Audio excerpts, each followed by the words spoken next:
What's going on, guys? I'm OneSoul, and I'm representing Team Quest for Game. We recently won some set championships and won the Stitch playmats. I took home first place with the Steel Song deck profile I'm about to show you guys right now, so let's check it out.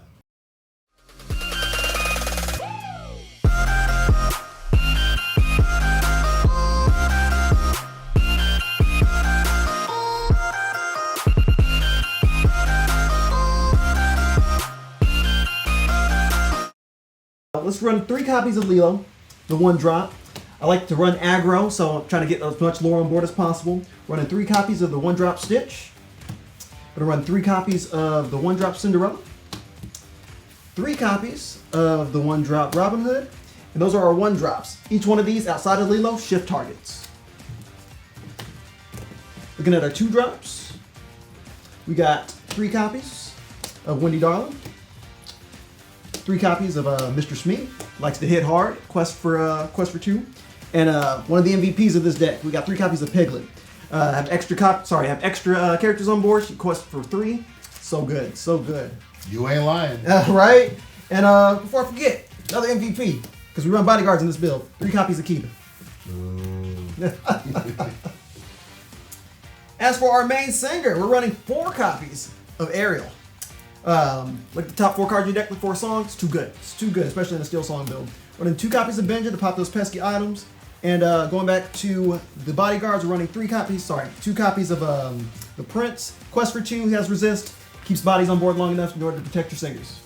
And then we're going to skip 4, we're going to go straight to 5. No shift target on this one, but we're running 2 copies of the Beast. He hits hard, he helps you draw, and Quest for 2. Running 3 copies of Robin Hood, Champion of Sherwood. 3 copies of the Rockstar Stitch, and 2 copies of the Shift Cinderella. She has the resist +2, hits for 5, Quest for 3, so good. Alright, getting into our songs, we're running 3 copies of the Bare Necessities. Easy to snipe songs like Be Prepared out of your opponent's hand if they're running red. Running 3 copies of Let the Storm Rage On. When you have characters like Cindy or Ariel to sing it, early in the game it lets you deal 2 damage real early and it lets you draw a card, and drawing is important in this game. Running 3 copies of Strength of a Raging Fire for more damage control, 2 copies of Grab Your Swords for damage, and last but not least, probably the best song in the deck, 4 copies of A Whole New World.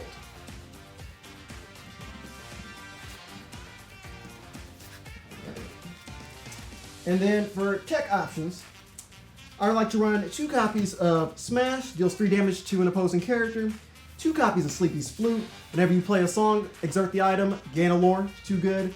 And then probably the secret sauce of this deck that won me very situational games. Running 2 copies of the Shift Kita. Makes all your opponent's characters hit for 3 less as well as your own, but like when nobody can hit for anything, you can just quest for free on a turn. It helps you get through everything. So good. Alright, I'm very proud of this Steel Song deck list that I made. However, we do have some caveats here. Playing against Sapphire Ruby, it's one of the worst matchups for this deck, just because it gets a lot more resources out later in the game, and if you're not able to mitigate that during the mid-game and early game, it's hard to do it. So with this particular build that I built, being able to make it a lot more aggro with like the Lilos and the 2-drops that Quest for 2, it really puts a lot of board presence on there with getting early lore. And so if you're able to control the board early, before turn 6 usually, you're usually able to win most games. One of the other decks you might be able to struggle against, more likely than not, would probably be Emerald Steel with Amber Steel. So be on the lookout for that. Your song package is what's really going to help you carry to win games. Use Ariel to sing. Try not to hard cast any major songs if you don't have to, like your singers do what they're supposed to. And yeah, the deck really pilots itself. This is your boy OneSoul with Team Quest for Game, and we'll catch y'all on the next one.